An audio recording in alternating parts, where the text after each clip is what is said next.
Welcome back, everyone. Episode number 3 here is short and sweet. Ben and I just got chatting and kind of wrapped up a little bit of potpourri into a new episode. So hope you guys enjoy. Leave your comments, likes, anything in the description, and we will see you.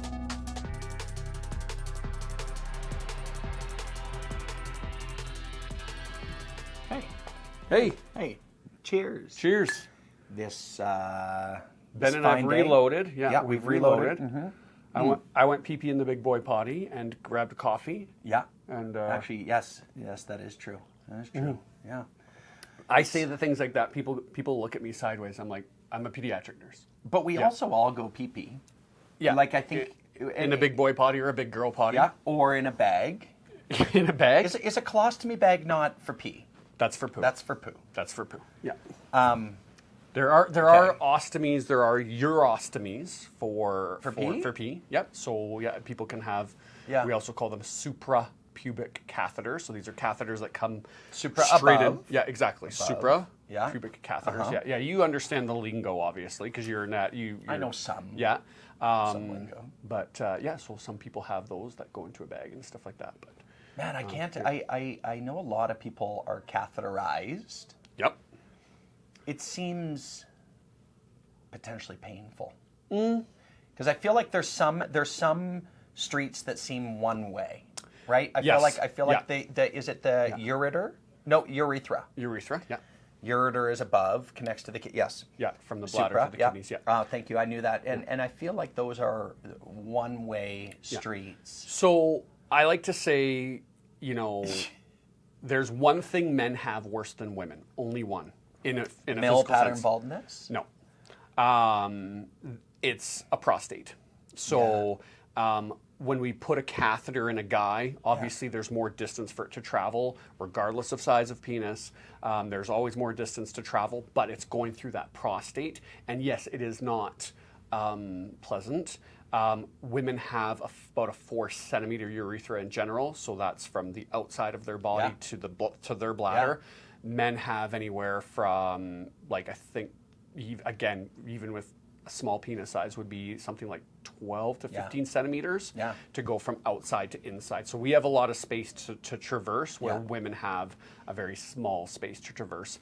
Some people, both male and female, but usually male, will actually, to go pee, they will just simply self-catheterize and just, it's a spout that comes out and then they pee. Yeah.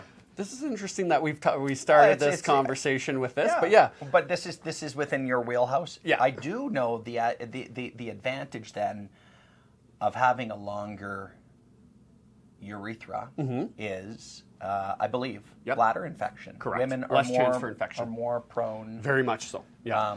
Women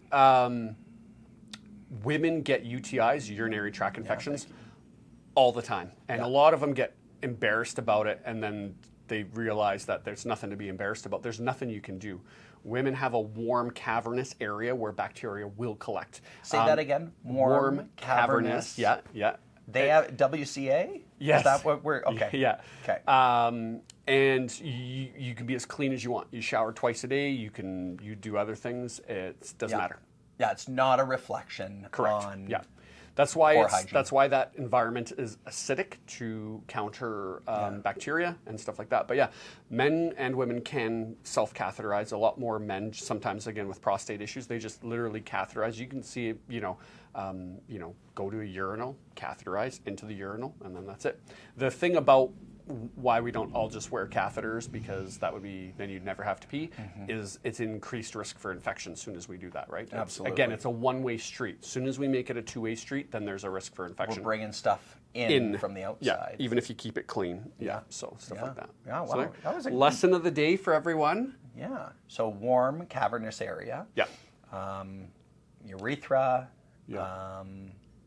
There will be a quiz. There will be a at quiz, the end of this. Yeah. There's a paint by color.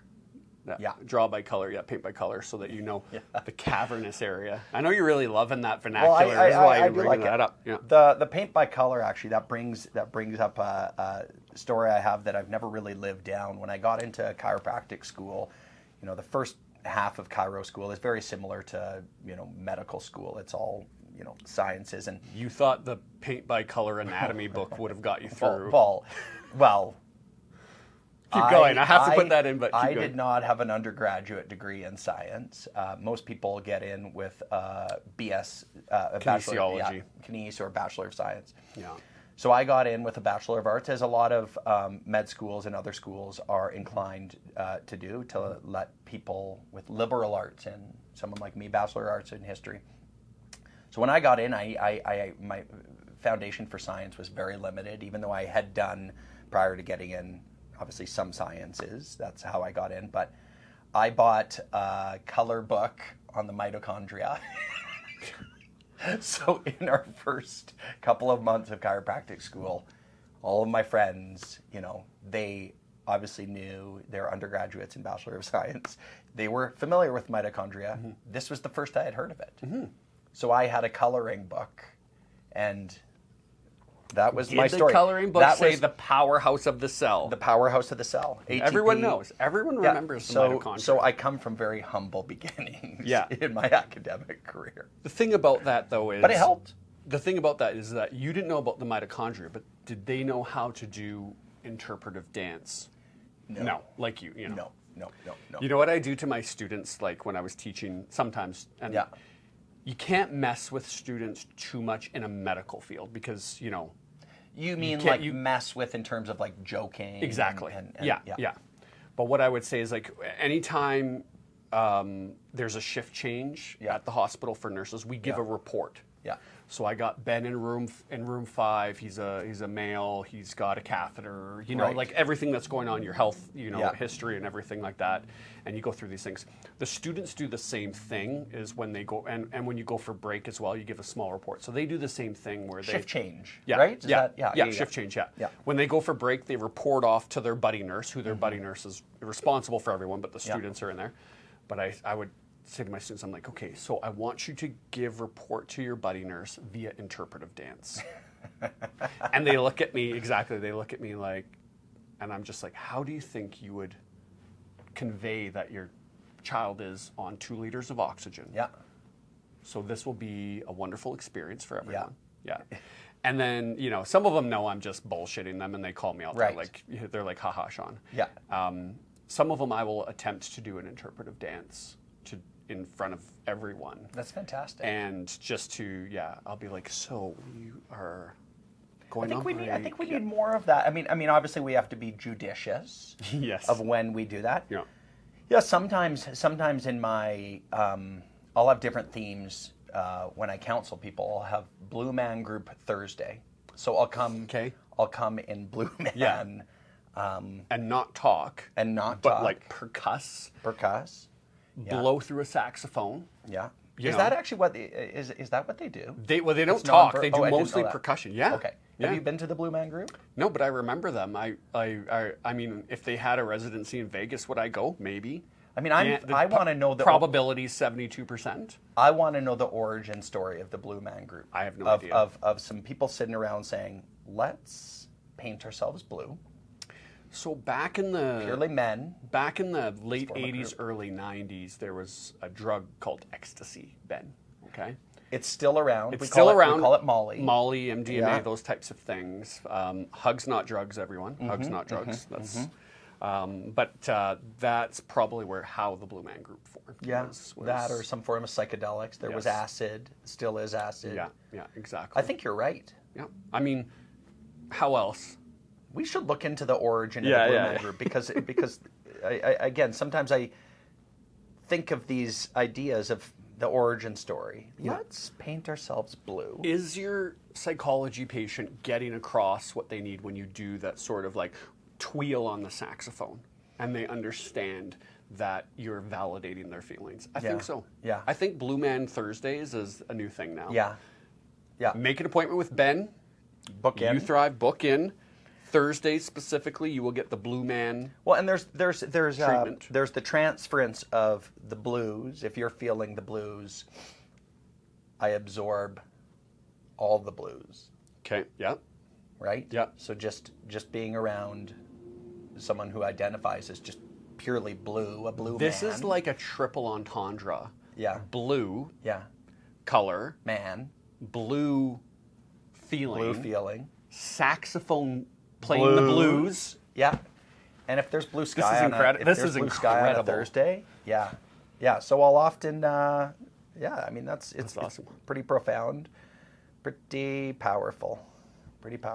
But yeah, we really ran away there. Yeah. It's good though. This is a hodgepodge. This is a potpourri sort of episode, you know what I mean? It feels potpourri. Yeah, absolutely. Potpourri is interesting. Was that part of your childhood? Like 90s? Like the actual potpourri? Yeah, like I feel like potpourri was ubiquitous in the 90s. Potpourri was I mean, kids watch and don't even know what potpourri is. Well, it's spelt potpourri. Potpourri, yeah. Yeah.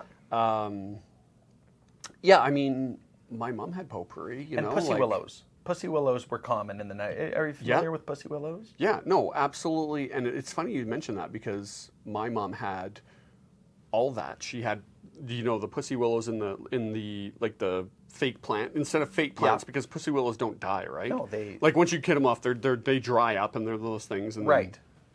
You don't have to water them. The potpourri is just there. It's like dried, like spices, herbs, flowers, and everything. It's just scent for everyone who's, potpourri for me, though, is always in my head will be a Jeopardy category.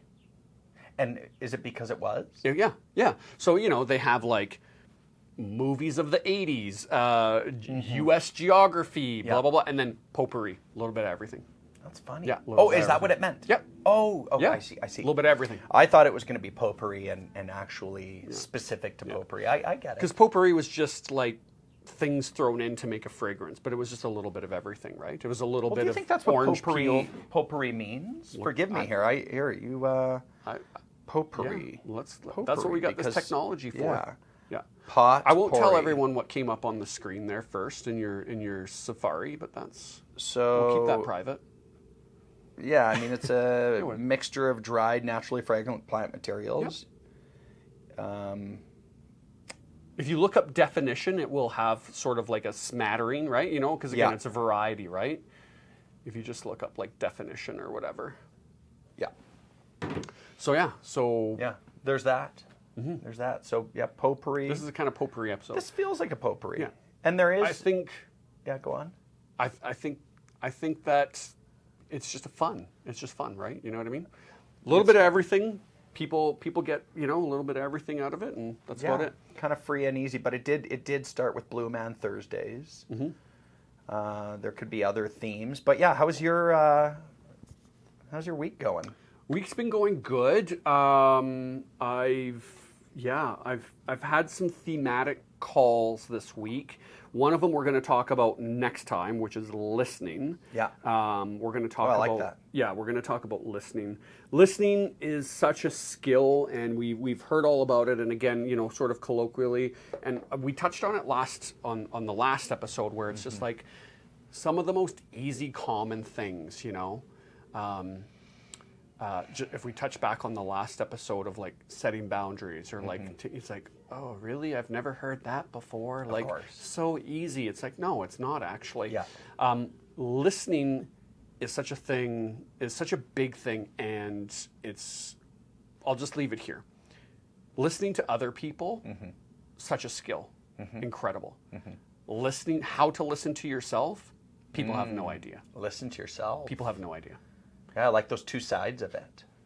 And they both, you need similar things, you need similar sort of skills, I think, but they will help you in totally different ways. They will help you in similar ways, but they'll help you in totally different ways. We can't get on that today because we don't have the time. No. We do not have the time. That's a big one. We might run out of camera battery on that one. That's a big one. And we're not going to flesh the whole thing out, but, we're going to try. You mentioned guilt in the last episode, and let's talk about guilt actually a little bit, okay? And I've had some calls this week.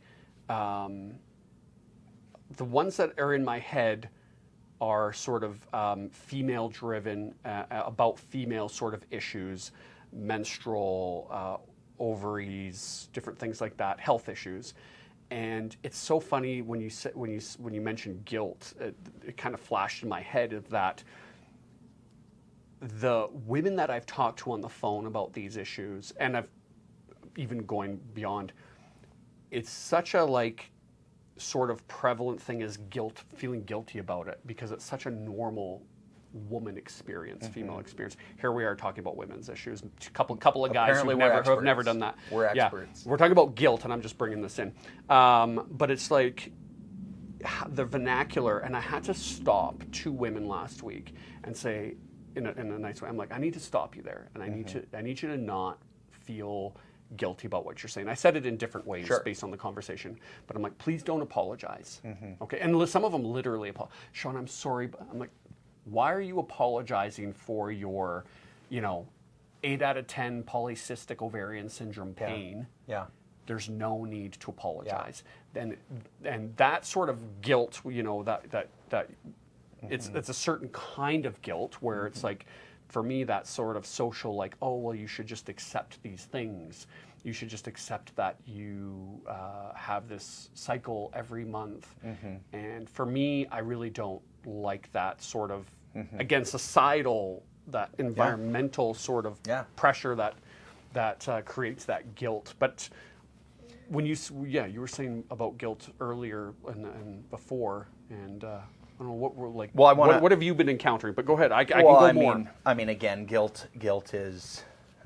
We all have guilt. Some people should have a bit more guilt. Correct. Some people have reason to feel guilty. We shouldn't blow through those stop signs, right? You do something bad, then you feel guilt and you have to deal with it. Deal with the consequences. Yeah.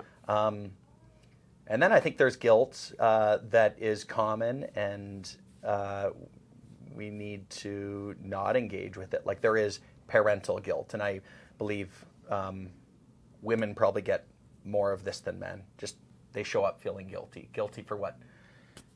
Opportunities they haven't provided for their kids. Guilty for, you name it. Going back to actually these women-related issues too, and these women apologizing, I think this is the complexity of humans. I'm just giving one example of a reason that women might feel guilty here. If they're feeling unwell and it's related to female-related issues, maybe they're having less sex with their partner. Maybe they're feeling guilty about that. Maybe they feel like they're not showing up as a parent the way they should. Maybe they feel like their energy levels are depleted. And I think a lot of pressure can be placed on women by society, sometimes by men, sometimes by themselves. So I think while we're all equal, I think, again, guilt in particular, I think shows up more commonly with women for a lot of different reasons. I've never thought about it evolutionary wise, but I do think men have been out and about hunting and going to work historically. I know that's shifted now, and women are typically the consistent person at home. And again, I know that's changed, but I think the burden on women is there's an expectation that they need to be consistent and constant. Yeah. And that's not always reasonable. Yeah. I want to touch on what you said about the evolutionary, because you said it in the last episode as well. And I think people don't really appreciate that we are a product of thousands of years of evolution. And there's a reason why we feel the way we do about things. And yes, it's 2025. This is not, 1932 where a woman is at home, with the family, and we've evolved from there. However, there is still innate things present in us. And even now, even in 2025, women are going to bear children.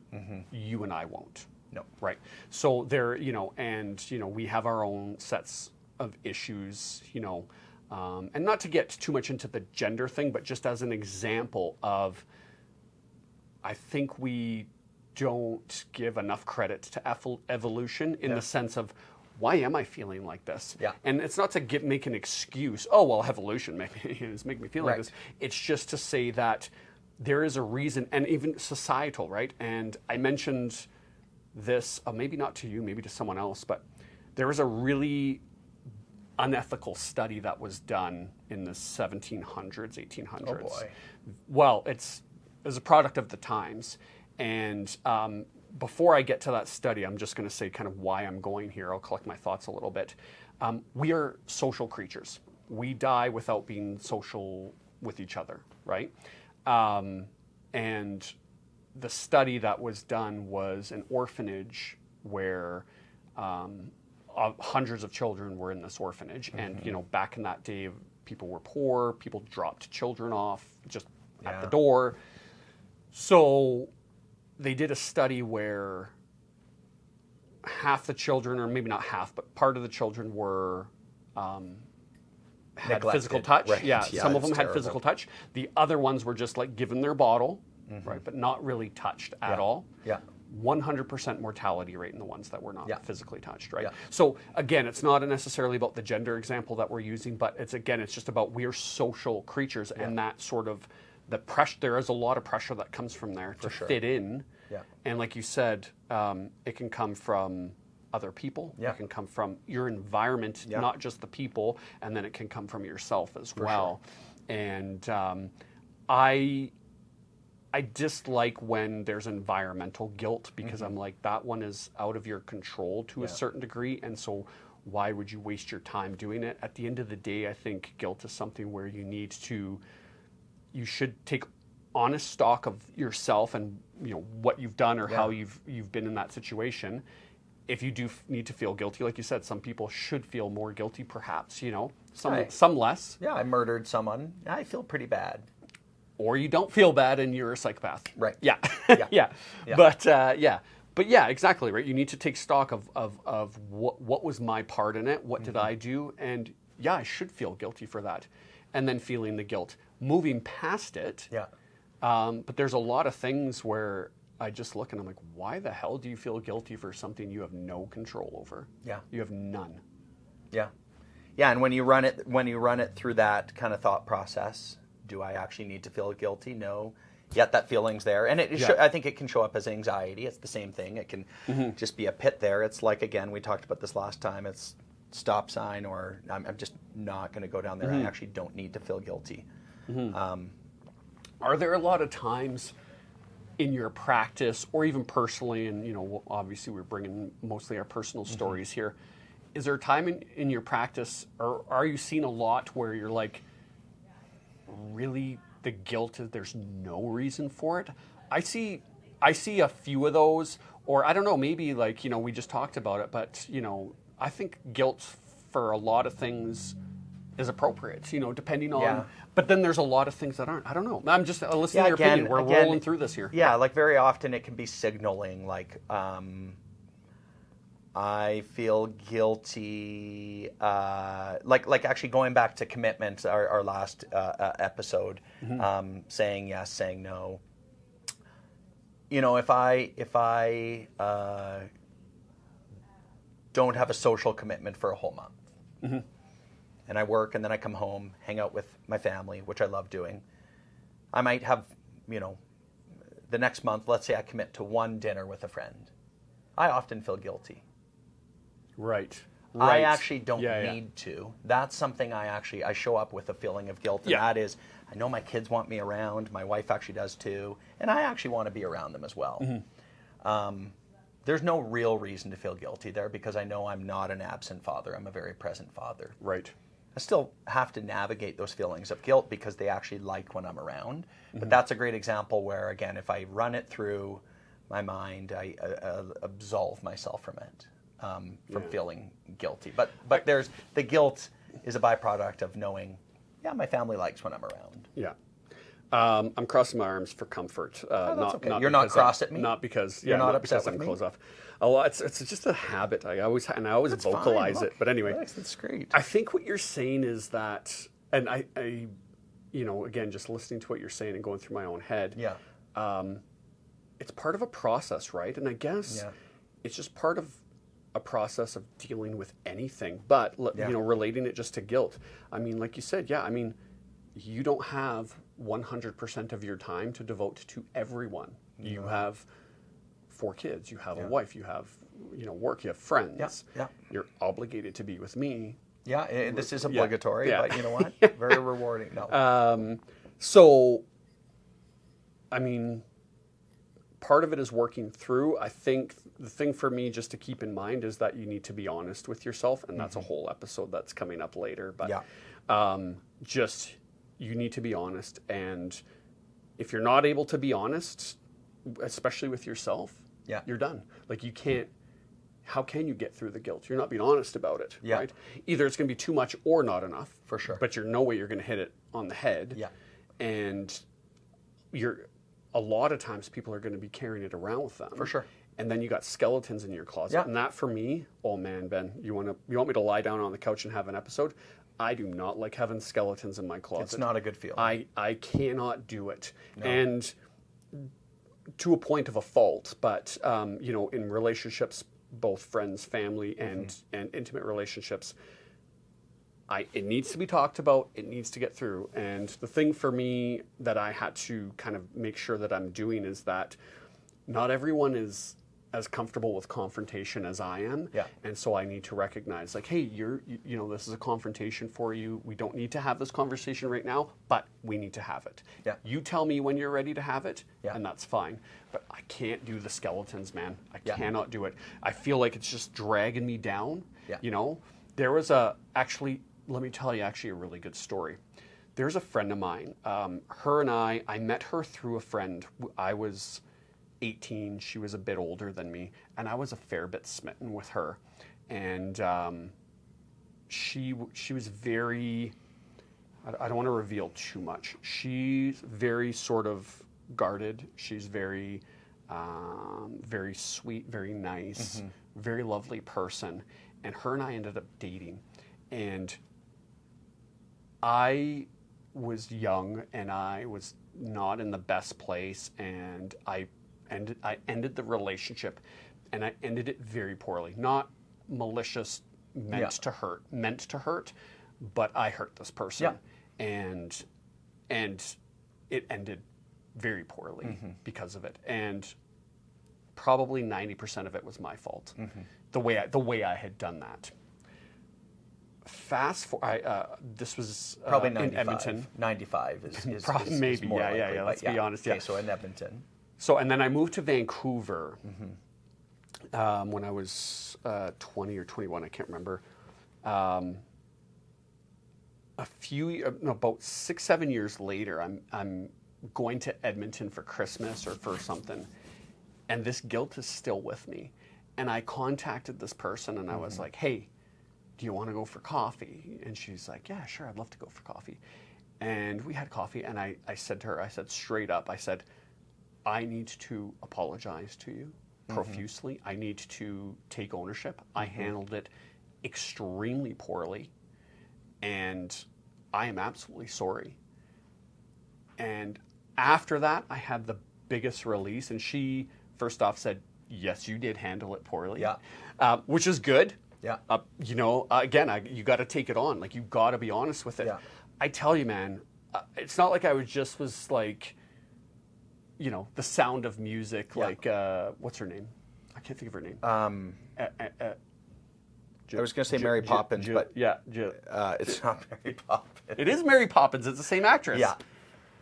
I know. Anyway, the hill, roaming free in the hills of music, the Sound of Music, but I felt after that, I was like, oh my gosh. Yeah. Like what was weighing me down, and it's not something you think about every day. Yeah. I'm thinking about every day, oh my gosh, that's weighing me down. But that's taking space. It's there. Taking space, it's there. Space, you know what I mean? Yeah. And even with someone very close to me who I grew up with, that I treated poorly, same thing. I'm like, if I would have known, I was just messing around. I was an idiot kid, like a child. Yeah. And then into my teenagers. But I'm like, if I would have known what this was doing to you, I would have never done it. And I'm so sorry. Yeah. And I tell you, that's the type of person. And once I felt like, oh, you know what? Just being honest and taking responsibility and stuff like that, it freed me so much, Ben. Yeah. It enabled me to be open with my emotions. It enabled me to get rid of that guilt, that held on guilt. Yeah. Again, the guilt comes in, and it comes in for good reason. Yeah, you got 4 kids, so hey, I have to go to soccer practice. I can't go to guitar practice. Yeah. Or vice versa. Yeah. There will be guilt. For sure. There will be guilt. I think going to say this, and then I actually have to go. We have to wrap up here. Yes, but we do. Yes, we do. I think maybe the take home from yours is taking stock of things that are building up and creating this ongoing chronic sense of guilt, right? Are there loose ends? Are there apologies or amends that need to be made?